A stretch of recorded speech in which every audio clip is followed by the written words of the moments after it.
Welcome to Thoughts and Theories. Have you ever wondered why humans keep asking the same big questions over and over again? Questions like, what is the purpose of life? What is truth? Why do we suffer? And is there really a right way to live? Across thousands of years, some of the brightest minds have tried to answer these questions from ancient Greece to modern times. Their ideas shaped civilizations, influenced science, morality, politics, and even the way we think about ourselves. Today, we'll explore 8 of the greatest philosophical beliefs that changed the world. Ideas that still shape our lives, whether we realize it or not. Let's begin. The first belief is Stoicism. It was born in ancient Greece around 300 BCE and became famous in Rome through thinkers like Seneca, Epictetus, and Marcus Aurelius, the philosopher-emperor. The core of Stoicism is simple but powerful. You can't control what happens to you, but you can control how you respond. It teaches that our emotions come from our judgments, not from the world itself. If someone insults you, the insult only hurts if you decide it does. If life throws challenges your way, they only destroy your peace if you let them. In a world full of chaos, the Stoic says, focus on what's within your control. Modern psychology actually supports this. Cognitive behavioral therapy, or CBT, which helps millions of people overcome anxiety and depression, is built on Stoic ideas. It teaches that your thoughts shape your emotions. In other words, Marcus Aurelius and modern therapists were saying the same thing, 2,000 years apart. For many people, Stoicism is not about suppressing emotions, but about mastering them. Imagine losing your job or facing a breakup. The Stoic mindset tells you to focus on what can be changed and accept what cannot. This approach doesn't make you emotionless. It makes you resilient. The second great belief is Existentialism. It sounds complicated, but it's really about one central idea.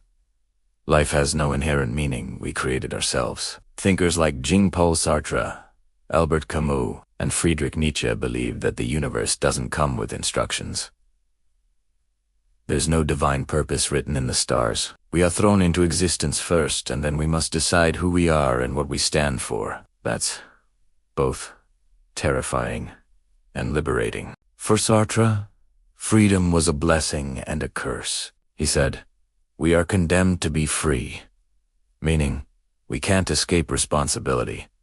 Every choice we make defines us. Camus went even further and said life is absurd, not in a funny way, but in the sense that we search for meaning in a universe that offers none. But instead of despair, Camus said we should rebel against the absurd. We should live fully, love deeply, and keep going, even if there's no ultimate reason why. It is like the myth of Sisyphus, the man forced to roll a boulder up a hill for eternity. Camus said we must imagine Sisyphus happy, because he accepts his fate and keeps pushing. That's the beauty of existentialism. It finds strength in the face of emptiness.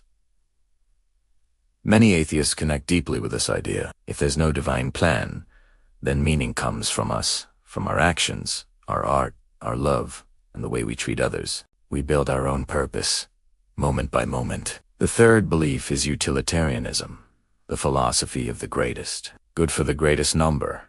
It was developed by thinkers like Jeremy Bentham and John Stuart Mill in the 18th and 19th centuries. The idea is practical and simple.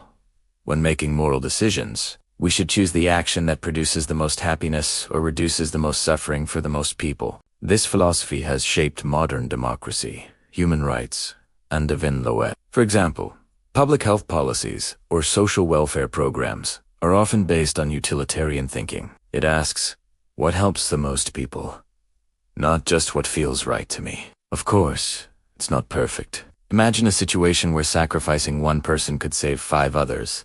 Utilitarianism would say it as the right choice, but emotionally, it feels wrong. That's the tension between logic and empathy. Still, this belief pushed humanity to think beyond personal gain. It made morality about real-world consequences, not divine rules or traditions. It turned ethics into something measurable about reducing pain and increasing well-being. Even in modern debates from climate change to artificial intelligence, utilitarian thinking plays a role. It asks, how do our actions affect the collective happiness of future generations? The fourth belief is nihilism, often misunderstood as pure pessimism. In truth, Nihilism is the acknowledgement that life might have no objective meaning, value, or purpose. Nietzsche is often labeled as a nihilist, though he was more of a critic of nihilism than a supporter of it. He saw it as a necessary stage. When old religious or moral systems collapse, people face the terrifying idea that nothing matters. But instead of sinking into despair,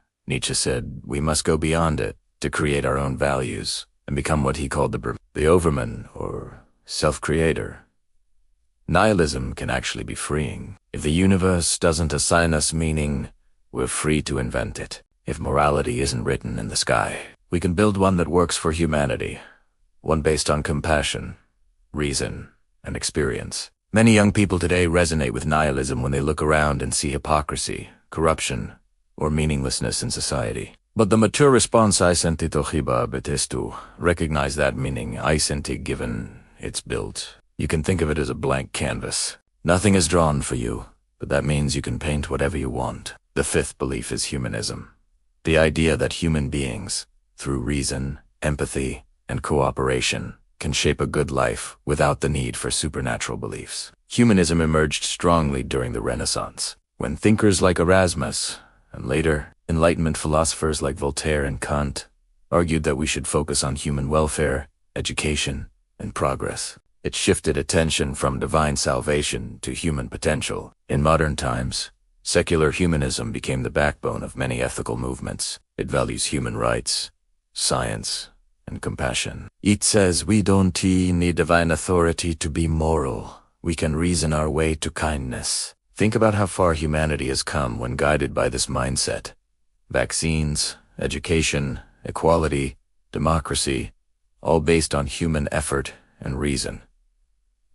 Not divine miracles. Humanism doesn't claim humans are perfect, only that we are responsible for making the world better. It's an optimistic philosophy, one that believes in progress through understanding, dialogue, and shared humanity. You can find traces of humanism in everything from the Universal Declaration of Human Rights to the ethics taught in modern schools. It is a worldview grounded in this simple truth.